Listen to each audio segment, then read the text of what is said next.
امریکہ نے پاکستان کے ballistic missile programme سے منسلک 4 اداروں پر پابندی لگا دی۔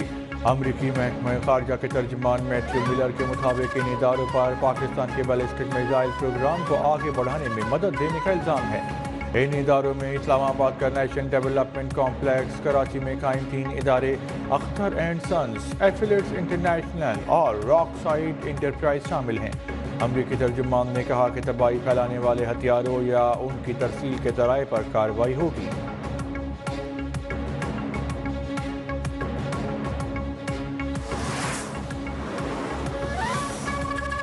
پاکستان نے بیلسٹک میزائل پروگرام سے منسلک 4 اداروں پر پابندی کے امریکی اقدام کو متعصبانہ قرار دیا۔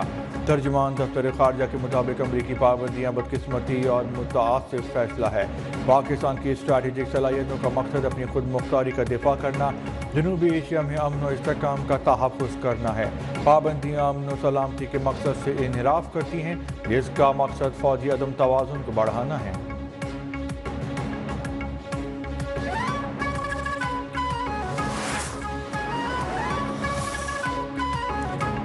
بانی پی ٹی آئی اور بشرا بی بی کے خلاف 190 ملین پاؤنڈ ریفرنس کا فیصلہ محفوظ، فریقین کے وکلاء کے حتمی دلائل مکمل۔ ریفرنس کا فیصلہ پیر کو سنایا جائے گا۔ ریفرنس کی سماعت احتساب عدالت کے جج ناصر جاوید رانا نے اڈیالہ جیل میں کی۔ گزشتہ روز نیب وکلاء نے اپنے حتمی دلائل مکمل کیے تھے۔ کیس کا ٹرائل 1 سال میں مکمل ہوا۔ نیب نے ٹرائل کے دوران 35 گواہان کے بیان ریکارڈ کرائے۔ ریفرنس میں گزشتہ سال 27 فروری کو فرد جرم عائد کی گئی تھی۔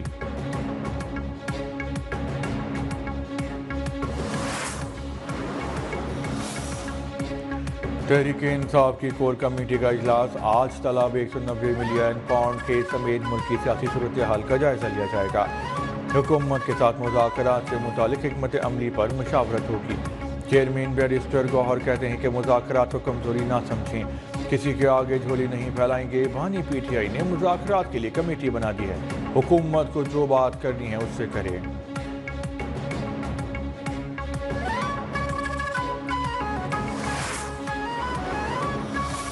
اسپیکر کا دفتر، اسپیکر کا گھر 24 گھنٹے کھلا ہے اگر اپوزیشن اور گورنمنٹ تشریف لانا چاہیں۔ اسپیکر قومی اسمبلی ایاز صادق کی حکومت اور پی ٹی آئی مذاکرات کے لیے ثالثی کی پیشکش، دونوں جماعتوں کے لیے اپنے گھر اور دفتر کے دروازے کھول دیے۔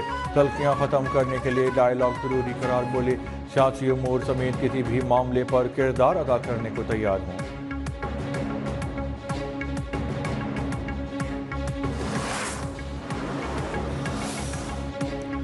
حکومت نے ہمیں بانی پی ٹی آئی کی رہائی کی یقین دہانی کرائی تھی، شیر افضل مروت کا دعویٰ۔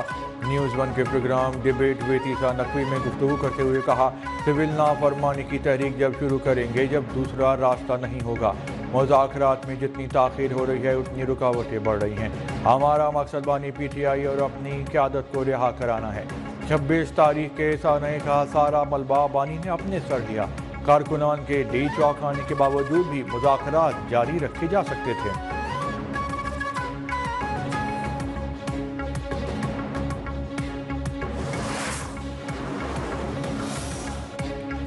انٹرنیٹ کی سست رفتار پہ حکومتی اتحادیوں کی الغار، پیپلز پارٹی کے رکن اسمبلی قادر پٹیل اور شازیہ مری حکومتی پالیسیوں پہ برس پڑے۔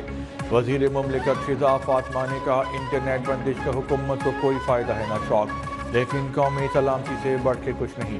ملک کو سائبر حملوں اور ڈیٹا لیک ہونے سے بچانا ہے۔ ایکس کی بندش کا آزادی اظہار رائے سے کوئی تعلق نہیں ہے۔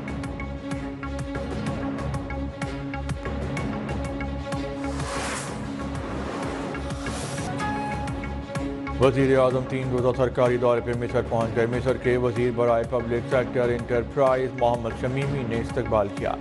شہباز شریف نے ٹویٹ میں بتایا کہ وہ D8 اجلاس میں شرکت کے لیے قاہرہ پہنچے، نوجوانوں میں سرمایہ کاری کے موضوع پہ مباحثے میں شریک ہوں گے۔ D8 ممالک کو غزہ لبنان سے متعلق پاکستان کے موقف سے آگاہ کریں گے۔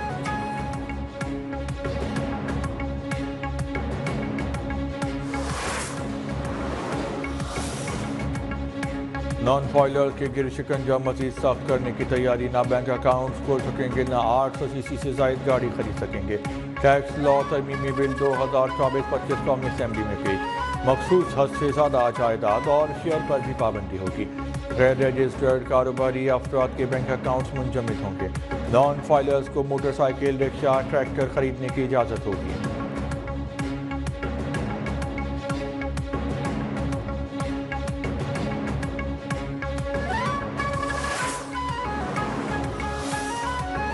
وزیر خزانہ محمد اورنگزیب نے اشیائی خورد نوش کی قیمتیں کم نہ ہونے کا ملبہ مڈل مین پہ ڈال دیا۔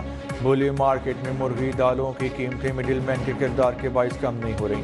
معاشی استحکام کو پائیدار بنیادوں پر استوار کرنے کے لیے اقدامات کیے جا رہے ہیں۔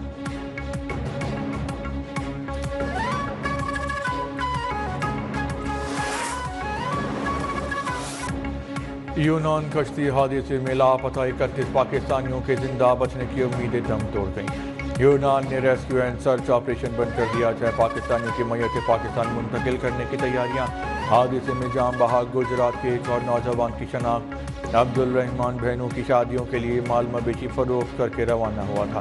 نارووال کا 14 سالہ زین بھی حادثے کے بعد سے لاپتہ۔ والدین کے مطابق بیٹا 4 لاکھ روپے لے کے گھر سے گیا تھا۔ چند روز قبل لیبیا سے ٹیلی فون کال بھی آئی تھی۔ والدین کی حکومت سے مدد کی اپیل۔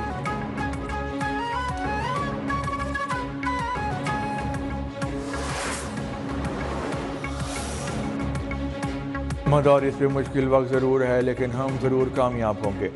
سربراہ جی مولانا فضل الرحمان کا جامعہ اسلامیہ اسلام آباد میں طلبہ سے خطاب کہا، مخالفین کا موقف اصولی، آئینی اور قانونی لحاظ سے کمزور ہے۔ علماء سب بھائی بھائی، اصل دشمن کو تلاش کرنا ہے، ہمارے درمیان تفریق کون ڈال رہا ہے؟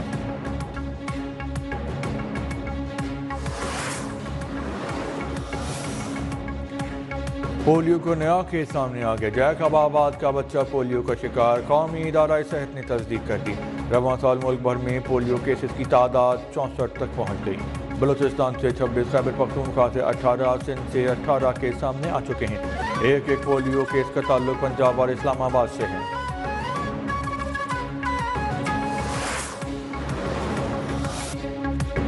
لاہور میں الکبیر گروپ اور university of management and technology کے درمیان مفاہمتی انداز کی تقریب۔ Head administrator Alkabir group Dilip Sanju نے کہا کہ طلبہ کو ایسا پلیٹ فارم مہیا کیا جائے گا جہاں وہ نہ صرف ریئل اسٹیٹ اور تعمیراتی صنعت میں کیریئر بنا سکیں گے بلکہ انہیں دیگر وسائل تک رسائی بھی فراہم ہوگی۔ ایگزیکٹو مارکیٹنگ آفیسر ارسلان محبوب نے کہا، ہمارا منصوبہ طلبہ کو اپنی صلاحیتوں کا عملی مظاہرہ کرنے کے لیے ریئل اسٹیٹ اور میڈیا انڈسٹری تک رسائی دینا ہے۔